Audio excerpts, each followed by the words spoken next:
And thank you everybody that's here. Good morning. Good morning. Oh, I can just bask in this energy all day. This is wonderful. This is absolutely wonderful. I'm so glad we have some visitors here today. I'm going to share a little bit about things, about me, about the board. Lauren was up here. She introduced herself as the president of our leadership council, but she is. And what a great retreat she led yesterday. It was amazing. And I'm here to tell you that you have an amazing group of leaders at the helm, as it were, who are not only looking out for you and for us, but look out for each other. And it's just a joy to be part of that community. So I've been gone for a couple of weeks. Anybody miss me? It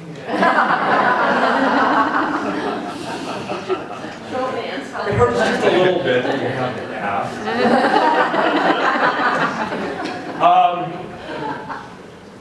While I was gone, for those of you who were thinking that from the outside my life looked like it was perfect, whole, and complete, I am so glad to disappoint you in that. And for those of you who are out there and knew that my life is perfect, whole, and complete, regardless of what it looked like on the outside, I'm saying yes to that and affirm that, and I thank you for doing that and being behind me and knowing the truth, because that's what we're here for, is to know the truth. Seems I had allowed myself to buy into the illusion that somebody could steal my power. You'd think I'd know better, wouldn't you? Darn it! Once again. And so going away, being on my little retreat, was exactly what I needed. To get out of that place where I couldn't see the truth of who I am, and go to that place where I can know that truth at the deepest level. And if anybody ever feels like giving away, and that's what has to happen, go for it. Go for it. Oh, there's people right there. Because we support you in that. What I came to find out was that nobody can steal my power. That's the truth, isn't it? Yeah. Nobody can steal my power. I can give it away. I can pretend like somebody can steal it. I can pretend like it's not mine. Like there's other forces out there that control.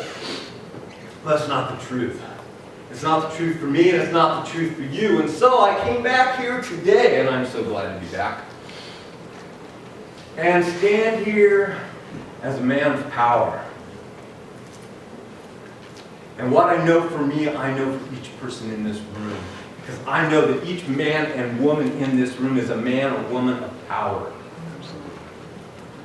Say it with me. I am. I am. A man. Okay. I am a man. Thank you. I was afraid I was going to have to explain things. I'm sorry, one more time. I am. I am. A man. A woman. Of power. Of power. Take a deep breath. Woo, doesn't that feel good? Yes. You don't have to believe it. We don't believe it all the time, you know? It doesn't always feel that way. But when we say it, we can feel it, can't we? Because there is that within us which knows the truth. And this is the truth, that each one of us is a person of power. And so I celebrate that today. Okay, so let's play then. Today, this month, we're talking about intuition. And it's Memorial Day weekend. It's already 11 o'clock. We have a lot to do. So, Dream Big is our title today. Oh, man, Julie, you cracked me up. Your story. Oh. Right here, this one right here. Oh, now I'm gonna sniffle. We had our retreat this week, and I just want to bring up a few points that were in there because they came out important. And so whatever happened this last week, in the last 2 weeks, in the last 2.5 months since I came here to be your senior minister, we're just going to let it go. We're going to let go of everything that I was going to say today because what happened yesterday was so powerful. And what has happened while I have been gone has been so powerful inside of me. And I thought I should share it with you because it has to do with my vision of ministry and my vision of this place, this Center for Spiritual Living, Greater Cincinnati. And I thought you might like to know what that's all about. All right. So, I'm fresh out of ministerial school, and they teach us a lot of things because they try to teach us to be successful. They want to put successful ministers out there so that we can have successful communities. And we can bring this thing that we know as a truthful teaching out into all of the communities of this country and across the world. And we do that in several different ways. For one thing, we're really pretty good at looking at what can bring a community down. The mistakes that can be made that can destroy a community from the outside and from the inside. And so we try to avoid those pitfalls. We try to recognize them and avoid them. What we're not quite so good at is figuring out this art of what makes successful ministry, what makes successful communities. But there are a few people out there who have been hugely successful, and they've been willing to share with us. And one of those people you might have heard of, Rick Warren. Anybody read his books? The Purpose-Driven Church, The Purpose-Driven Life, The Purpose-Driven Automobile, I don't know. I guess if you get a good title that people will buy, you just keep adding something to it. But you know what? He took his calling into ministry in a different denomination than ours, granted. And he was called to some town in Southern California with nothing more than that call and a purpose in mind. And he gathered around him a few people that said, yes, I can share that purpose with you. I can support that purpose. I will take responsibility for joining with you in that purpose. And he grew a mega church that does incredible work. And so everybody wants to know, what's your secret? And his secret is purpose. Purpose. He says, you've got to know your purpose. And then you've got to focus on your purpose. And then you have to refocus on your purpose. And your purpose goes into everything that you do, every meeting that you hold, every activity, every social activity, every prayer group, every book study, every talk on Sunday morning. You've got to stick with purpose. And so I knew when I went into ministry that I was going that my purpose was to serve and to know the truth and to lead. And I came here and I committed to your purpose. As you committed to me to come and do that leading and that supporting and that serving, I committed to your purpose. Our purpose. And what is that purpose? See, now, perhaps this is the problem. All right? We've already recited it every day for the last, I don't know how long. It's printed in your program. It's on the website. Our purpose is to be a spiritual community, co-creating love. Okay, yeah, well, I see some shrugs. I'm standing up here, a man of power, and I don't feel the power in that. And yet, I was there when we came up with that purpose, when we defined it, when we went into visioning. We do a lot of visioning here. We believe in vision. We believe in catching that highest vision of spirit as itself, as it works in and through and as this community. So we sat down and we visioned and we came up with that. And I believe that the essence of spirit's highest vision of itself is in that statement. And perhaps there towards the end we got a little hungry or a little tired. Perhaps we were a little too polite with each other in deciding how to take what came out of visioning and put it into a statement that had that kind of power. And I knew that I was having trouble with it. How can I lead with the kind of power that I know I want to lead by when I can't figure out the purpose that I'm leading for? but it's there. It's in there. That essence came from our vision. And it's not about we are to be a spiritual community. You know what? We are a spiritual community. That's where the power is in that statement. We are a spiritual community. We cannot think about becoming what we want to be. We have to be what we want to become. Yes. Isn't that what we teach? Yes. Absolutely. So we are a spiritual community. What is spiritual? Oh, darn, another question.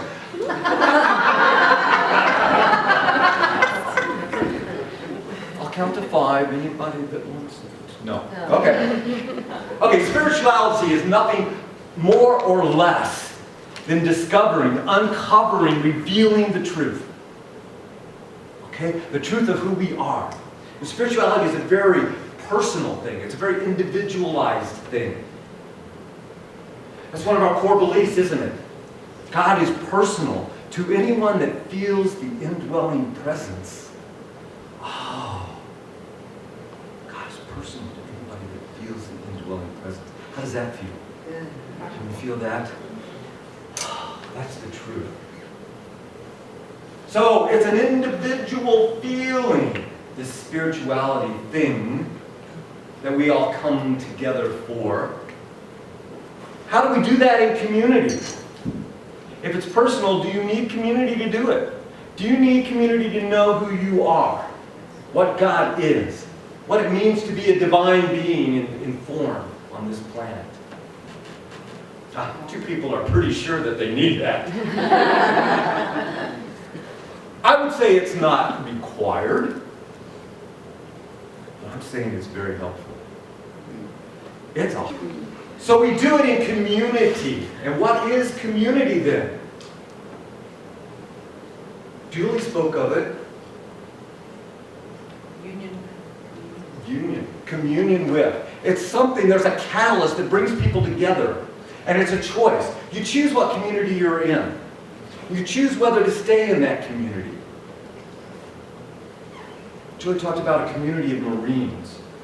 Had never met each other. But there was that common ground that they knew and said yes to. What does community not do? Community did not help that old man get old, did it? Community did not help that old man not have a car that broke down. What community did was rally around and support one of its own. There's another community that was in the news this week. A beautiful little city on the coast in California.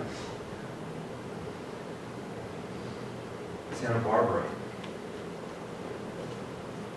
And there was a shooting there this week.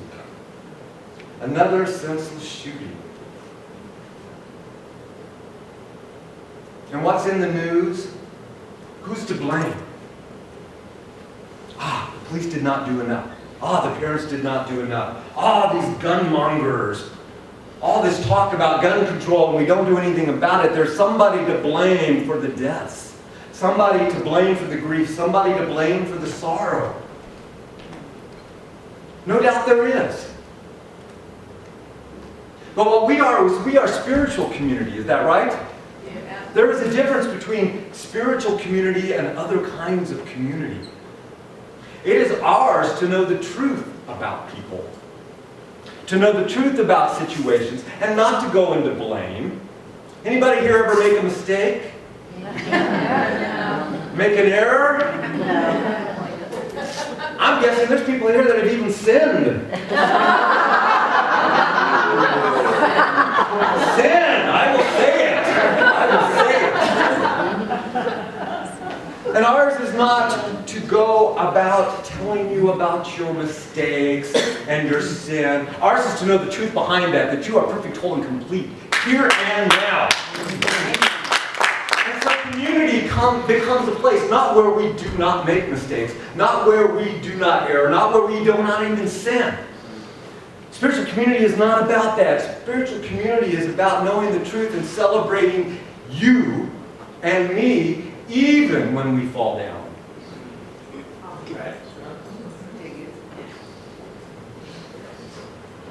Now that's a purpose I can get behind. And so I'm willing to make that commitment to you, to be a leader, to be supportive, and to serve in community, spiritual community, where everybody supports everybody and looks past that which hurts us, that which we feel uncomfortable about, that which seems kind of off, because we can look past that. We can look past our personal humanness and past the personal humanness of everyone around us and know the truth. Celebrate the truth and support each person here in uncovering and revealing that indwelling presence we all feel.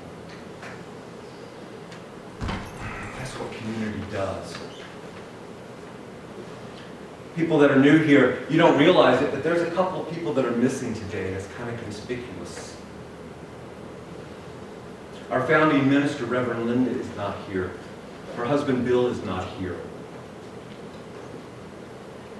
Most of you know that they bought a house up at Tip City. Got it all remodeled. Beautiful new bamboo flooring and stainless steel appliances. And this week, there was some kind of freak storm up in Tip City that dropped 6 inches of rain in their neighborhood. A couple inches of it ended up across their entire floor. Now they don't have new bamboo flooring. They don't have new appliances. They don't even have wallboard for the first 4 feet up off the ground. And so what do? We know the truth. We know the truth for Bill and Linda, that the truth of their being is absolute wholeness. And in knowing that wholeness, we know that none of that physical thing affects their being, affects who they are, affects that perfection within, affects the God being. And we know for them, wholeness.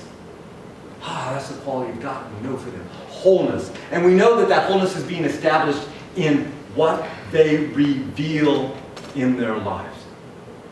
So that their home is already restored in the mind of God. Their belongings are already placed in the mind of God. And their relationship with their daughter, who they're living with for the next month or so,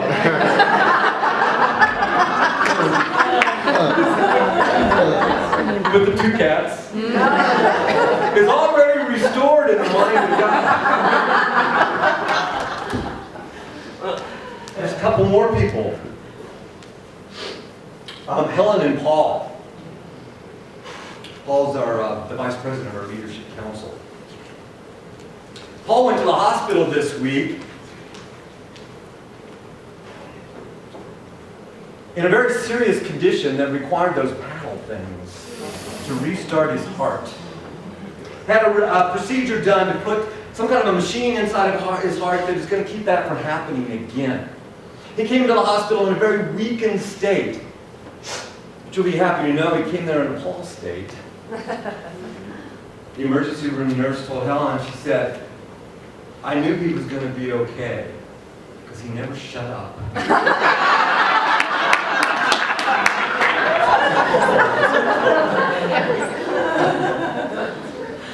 So for all the times we wish Paul would shut up, we can just know that the truth of his being is that's how he gets through it. That's the God in him saying, this is not the truth about who I am. And Helen, the worst day of her life, she said. Can you imagine? The worst day of her life, she went into prayer. She relied on prayer. She did our 5 steps. And she kept being in that affirmative step that knew that God is only good. And so there had to be good in this. And then she held on to that, and that gave her comfort. That got her through the worst day of her life. Oh, man, that makes you feel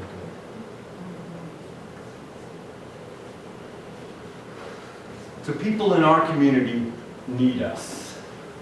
Not to blame, not to shame, not even to guilt. They need us to support us when we need support. We also need to support when we don't need support. Because we're also about celebrating.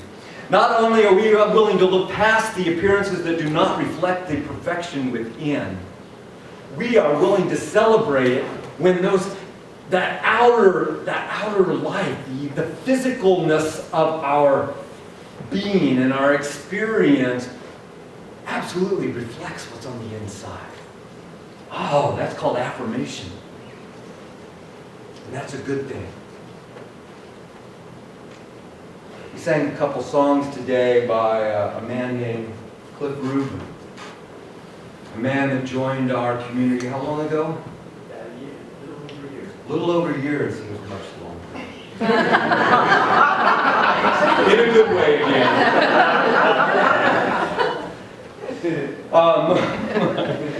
Yeah, you know. Most of you know that Cliff has been at the Holmes Institute in ministerial school. And he has shared with us much of his insight. He's shared with us his teachings. He's shared with us so much of his music. And yesterday, Cliff graduated.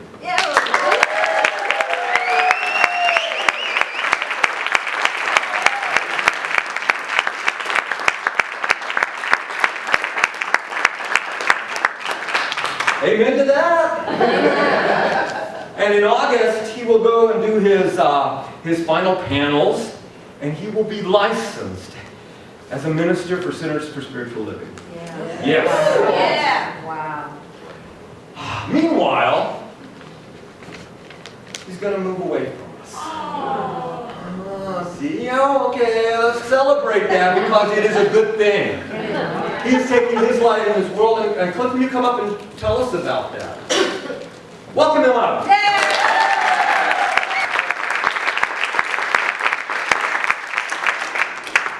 Thank you. It has been a joy, honor, and privilege to be a part of this community. And I just love being here, sharing, laughing, playing.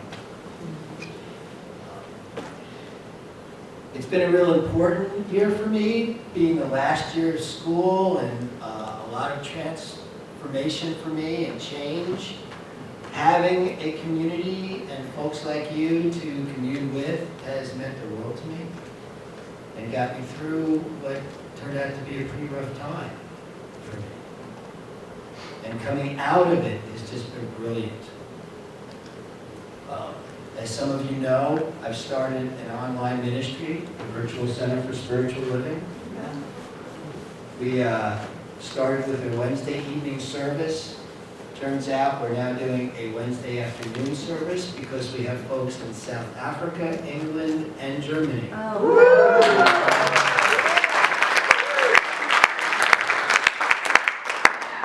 And I have met the love of my life.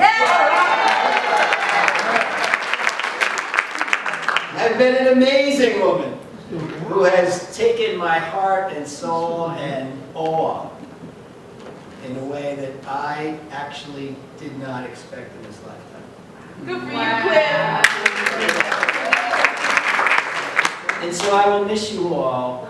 I'm moving out to California to be with her. And she wants to partner with me in building my ministry and building our lives together. And I want to partner with her and her dreams, and that's what we're going to be doing. And I'm grateful to Reverend Dee and of course Reverend Linda, and so many of you have been such a fantastic support for me here. The welcome and the chance to share with you has just fed me. The nurturing to me has just been awesome. Thank you.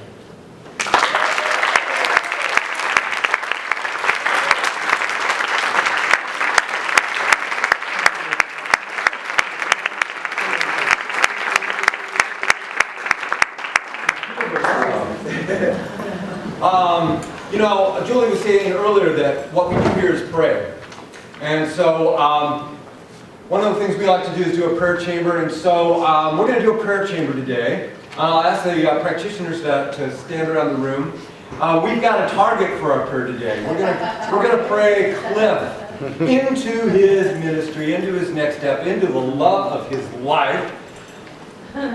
The practitioners are going to do it. I want everyone to keep their eyes open, focus on this man of power, and know the truth with our practitioners. Will you start?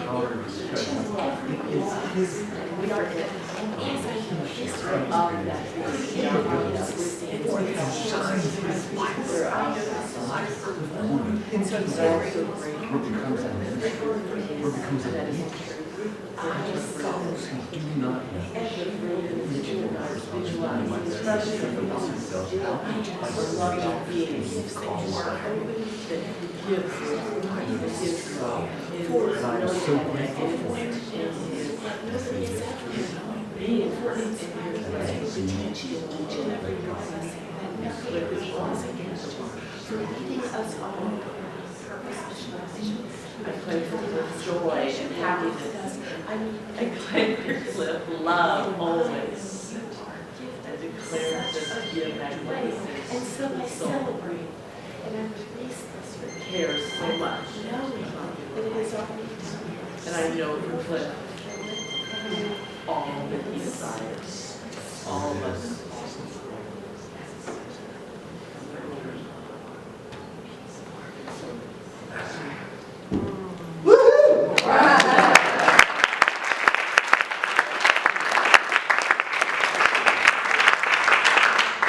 Okay, deep breath, everybody. Yeah, that is good. Okay, there's a couple other things you can do as the musicians are coming up here. They have a fantastic. Oh, I'm so excited about this, and I'm sure somebody's going to explain it to us. But in the meantime, in your program, there are 3 addresses. You can be part of how we support each other. Okay, we support each other in prayer, and we support each other by reaching out. So if you would like to reach out to Cliff and say yes to his future, if you would like to reach out to Bill and to Reverend Linda and say, yes, I know your wholeness. If you would like to reach out to Paul and say, you are already healed in the mind of God, there's a way for you to do it. You can mail it, you can email it, you can give him a call. It's there.